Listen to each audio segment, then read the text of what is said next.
So now, how to pair a mobile to the Bluetooth audio system in the Audi A5.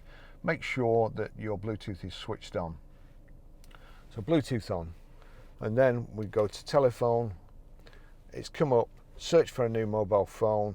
That's what I want to do. Or let's just try it another way. If we go to menu, and there you see you can go to telephone as well. So we'll go to telephone, click on telephone. So there's two ways to get to that screen. Search for new mobile phone. It's already found it there, but if I click that, and then please check that Bluetooth is activated on your mobile. Well, it is, so continue. It's looking for the device. My phone's found the car, just waiting for the car to find the phone.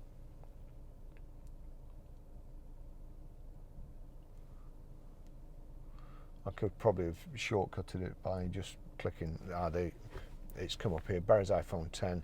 So want to select that, hands-free, connection's been established. Does this pin match the pin on your Bluetooth 522594? Well, yes it does, so we'll click pair, and we'll click yes on there. Allow contacts and favourites to sync. I'm going to use this car, so yep, we'll do that. And that's it connected.